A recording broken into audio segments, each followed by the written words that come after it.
It's Kevin Kenny. This is the Build Series. Those are applause. We're live here in New York City. And our guest today is an award-winning, platinum-selling artist whose brand new album, Love and Fear, recently debuted top 5 over in the UK. Please let's make some more noise for Marina. Hello.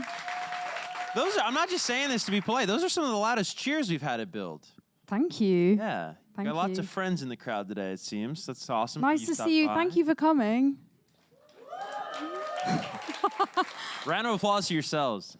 Well, we treated these fans of yours to the music video "To Be Human" just now in the studio, and what strikes me about that song is just how powerful pop is, and how you use, or I should say, you know, it's such a digestible form of music, right? And a lot of people can use it, you know, to just like make little happy songs that don't really mean much, but then you use it to convey these incredibly powerful messages.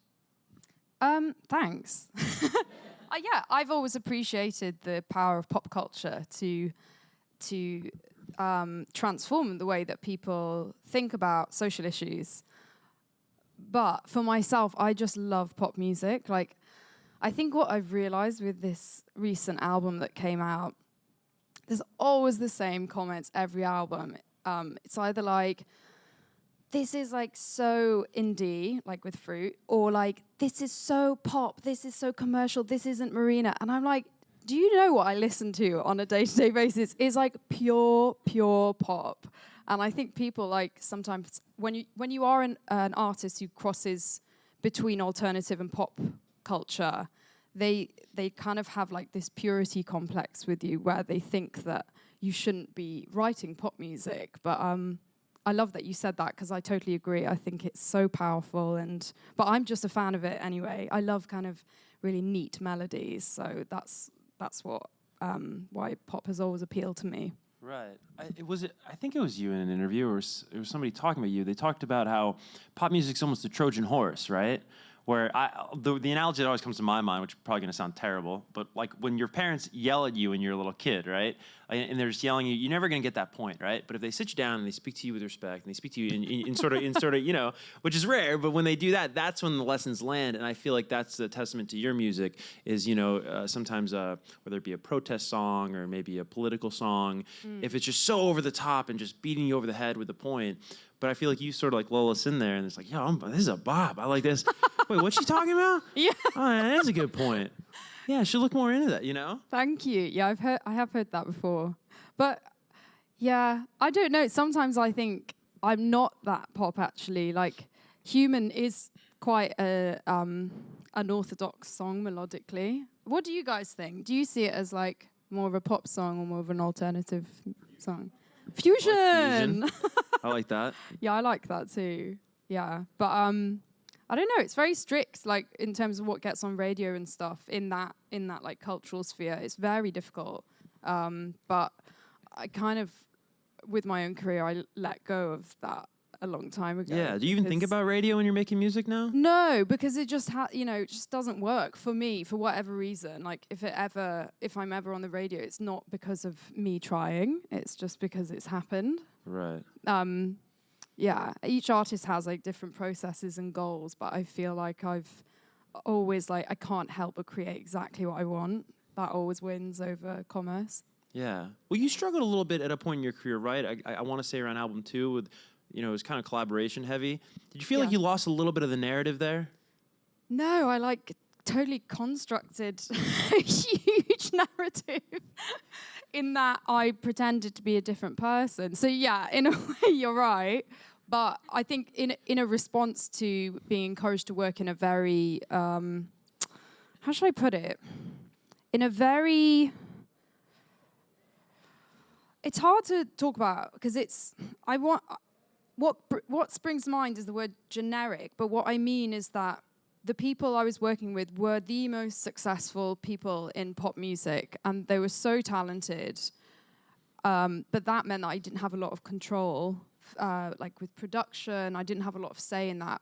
For me, my like area was the actual songwriting of melody and lyrics. And so I thought, well, if I'm not in that much control of production, then I'm going to come up with this narrative about female archetypes. And so I did like the Electra Hart wig and the, you know, a lot of visual aspects that people remember. So wasn't a difficult album to create because it was really fun. It's kind of like writing a musical, if you can ever imagine yourself doing that.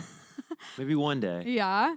But it was just a bit more tricky to like tour with because there's a lot of personal maintenance, and I just don't have the energy to do that every day. Yeah. Yeah. Do you ever see a parallel or a throughway maybe between sort of the loss of control at moments in your career or the lack of it, and then this sort of struggle you've had with uncertainty, which is sort of at the core of the song we heard at the top of this program, "To Be Human," right? Yeah. I wouldn't relate it to anything that's happened in my career. I just think I personally struggle with it. Right. I don't know if everyone else feels like that, but Why does it bother you so much, the uncertainty? It seems like you have peace with it now, but during the making of this record, why was it such a thing for you?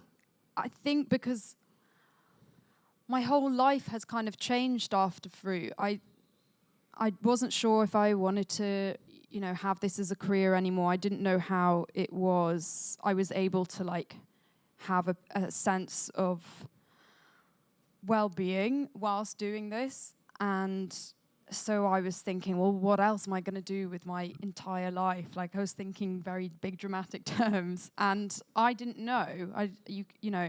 Once you've been doing something for like a huge chunk of your life, you don't really know where you can go after that.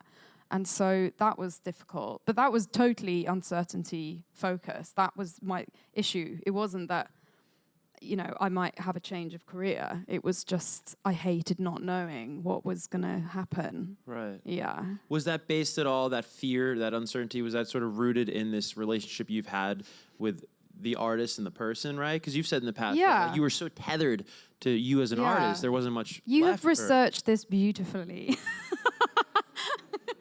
I'm really impressed. I think there was that. I think if you have any kind of public job, it's quite hard to separate who you are in the public sphere with who you are personally and how you are going to integrate those two parts of yourself. But I just like lived in that artist role for so long that I felt like just like a polystyrene person. Whereas now I feel fully integrated. Like, I used to have this real hang up about appearance. Like if I'm wearing makeup or, fancy clothes or whatever, I'm like a different person to who I am at home in like my sweatshirt and leggings. But there is no difference. It's just like superficial stuff that doesn't really matter.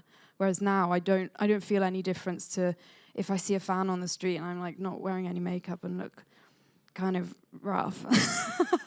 To like when I'm fully made up and I've had 3 people helping me to get ready. Well, what that makes me think of is something you said earlier in the conversation, is that your fans all have different definitions of who Marina is, right? This isn't you, this isn't you, this isn't you.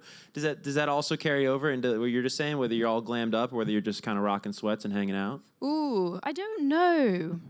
Like, who is Marina? Do you know now? Do you feel like you know? You don't have to. Yeah, I do. I mean, you can't really answer that question, but yeah, I feel authentic and honest, and I think that's connected with knowing who you are as a person when you don't feel that you have to be anything except for who you are in that moment for anyone.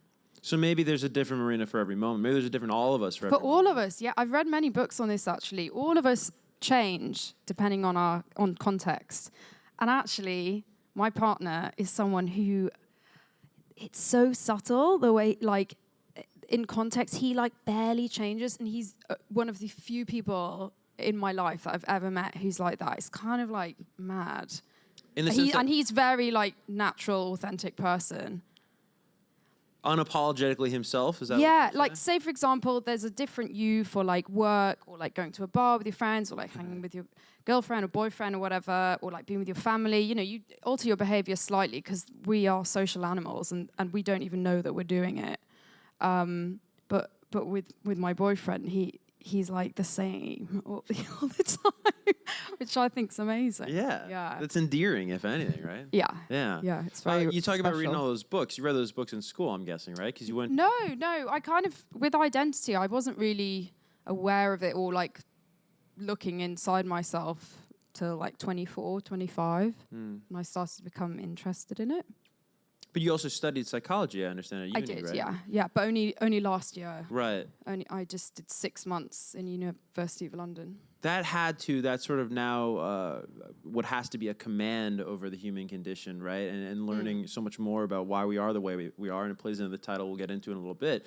How has that informed your lyrics, though, your songwriting?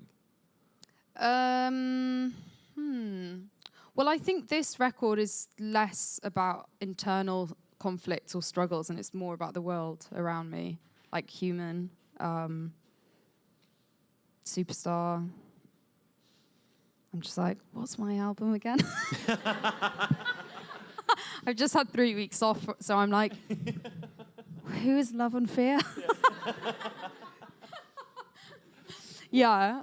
Well, let me take you even a step further back than that. When what is it? About 2 years ago now, right? You pressed stop on it all because you felt like you were getting less passionate about your craft. And this world's been so fast being an artist, right? That it's hard to really understand or recognize what's happening inside of you. So does somebody sit you down? Is this a conversation you have with yourself? Like, how do you realize, how does that loss of passion manifest?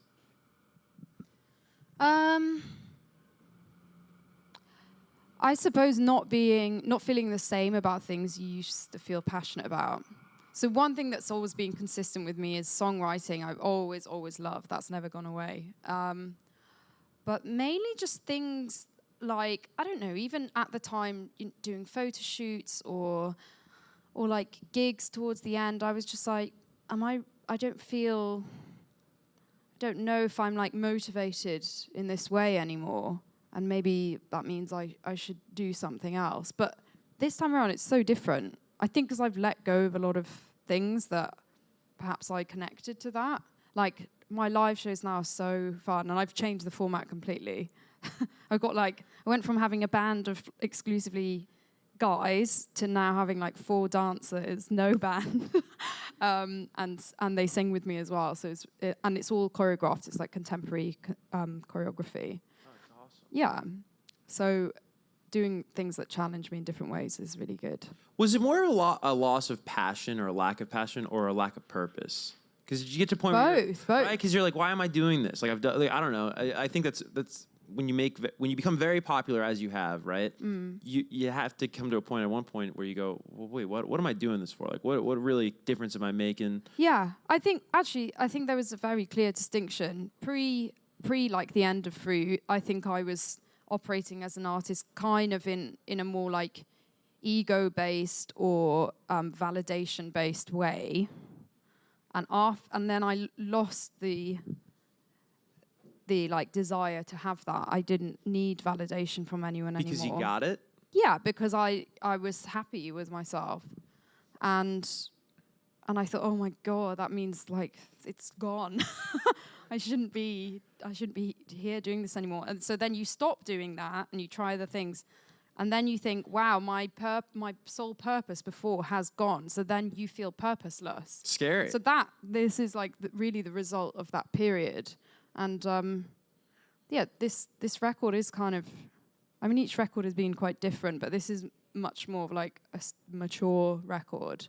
Right. A lot of my previous like vocals have been very melodramatic and stuff. I've seen a lot of comments on that. They're like, why can't you sing like you did on the Family Jewels? I'm like, maybe because I was 21 and I'm 33 now. I am gonna, my voice has changed. Yeah. As it should. Let's talk about the title here, Love and Fear. It's sort of born out of really the idea, the theory, the truth, that all of our emotions are sort of born out of these two things. Yes. Do you also feel, though, that we're equal parts these things? Yeah, I think they can both be motivating forces in us. I mean, there's a reason why we feel fearful. It's from like evolutionary, reasons. We need fear to survive, and we need love. But I think because this whole chapter of my life had like a psychological backdrop, it was a very fitting, very universal title. So that's why I picked it. And that concept to sort of split the record, how early on in the process did that emerge? Oh, it was the last thing. It was the last So I didn't thing. write with this concept in mind. I just wrote really freely. I didn't even know if I was going to do an album. I was just like writing for the joy of it. Okay. Yeah, and then at the end, I was like, what shall I name it? And I went through and saw what the main themes were that were like kept jumping out at me. I did the same for fruit as well, actually. Oh, that's It was cool. all like nature, nature, nature, nature. So I like all that the though, because songs. it almost is, you don't know what the album really is about or really the crux of it until the end. Yeah. You look back and then you name an album. Yeah, you should. I don't think you should ever force it, really. Or at least it hasn't worked for me when I've done that. I always, like Family Jewels, I named at the end. Electra Heart actually was pretty early on, but that was kind of an unusual album. Yeah. Mm. Cool. You referenced the new live show, which everyone's really excited about. Mm-hmm. You're playing here in New York City in September. What can you tell us about tour? Well, as I was saying, it's contemporary. Like, the format is like a contemporary dance or like theatre show. There's a like tilted, slanted stage on the back. Everything's white, so we have loads of projections on it. It's amazing costumes. I'm doing more choreography than I've ever done. My arms were like so muscly at the end of the British tour. Like I did a yoga class and I was like, wow, I can like go up and I can do plank really easily. There's a lot of like arm work in Superstar. Like, yeah, that's it. That's the main difference. And then before we turn it over to Twitter, actually, I wanted to ask you about this really cool Pride event you're doing tomorrow, Yeah, 28th. yeah. What can you tell us about that? So it's at the Rainbow Room in the Rockefeller Center. It's famed for being being the venue of Joan Crawford's last public appearance. Yeah, it's an iconic venue and it's a black tie. It's in conjunction with Born This Way Foundation. And I'm super excited. It's going to be very glamorous. I've got a beautiful dress. I'm so excited. That's great. Yeah. That's awesome. All right, Marina, let's go over to Twitter. This comes from @MarinaDNation. Enjoy Your Life is one of my favorite songs on the album and has actually helped to shift my mindset towards a more positive light. What inspired you to write that song?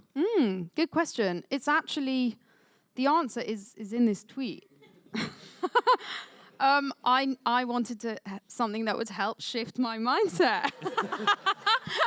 Yeah, I was so miserable. I was just like, I was living in London at the time. I was just really struggling with living there. It's a lovely place, but it can be very grey and dark. And I really wanted to live somewhere more natural. And I was trying to write songs that would inspire me to look at things differently. And I saw this quote somewhere saying, sit back and enjoy your problems. Or no, it was enjoy your problems. I thought that was cute. Yeah. All right, great question. Let's get to actually a bunch from in studio. The first is going to come from over here. What's your name, man? Hi, Josh. Nice to meet you. Hi, Marina. Hi. Love you. Love your work. Chef's kiss. Beautiful. So we all stand an international queen. I think we can agree on that. So, yeah. Thank you. And you have collaborated with like Luis Fonsi for your baby song with Clean Bandit. So what's like your dream collab, or like your fantasy collab that you want to do next, maybe? Oh, God. Fantasy collab. Your dream team. Like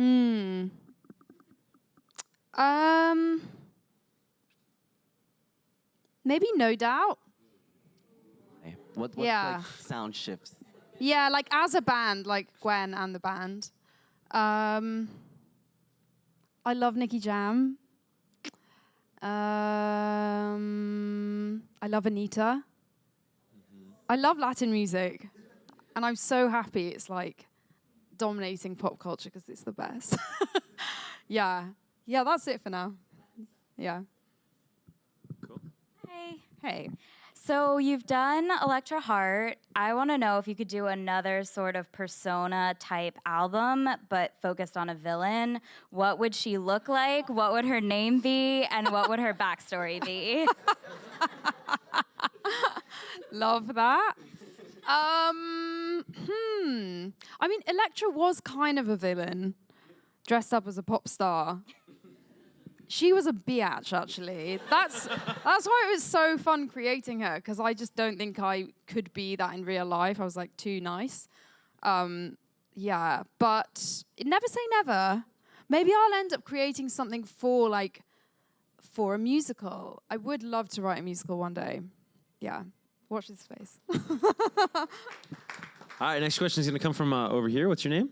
Hi, my name is Destiny. Hi. Wow, Hi. your hair is amazing. Thank you. Thank you. Wow, mine would just fall out immediately if I did Already been that. falling out. I've changed it so many times. Okay.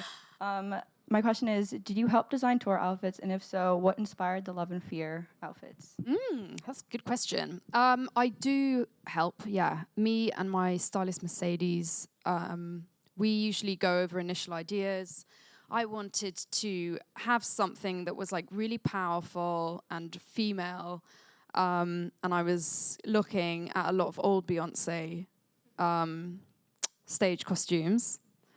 I don't think I'd ever done leotards before with knee highs. So she really helped me in putting a bit of a spin on that. So now we have a train and we have these weird little sculptural boleros that go with them. But yeah, the ones that are gonna be made for this next run are amazing. Yeah. Great question. Let's get to the next one. It's going to come from row 3. There we go. What's your name? My name is Brianna, and in this album, you divided the album into Love and Fear. If you had to do that for a previous album, what album would they be, and what would the categories be? And also, I'm very excited for tour. Oh. Ooh. That's a really good question. I'm thinking maybe fruit, and I would divide that up. Perhaps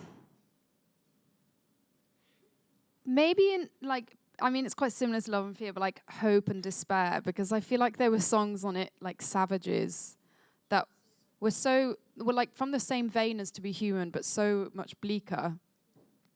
And I think with Love and Fear, because of the social issues that we've all been through the past 3 or 4 years, I really wanted to see the world in a good light. And it's hard work to do that when everything's falling apart around us.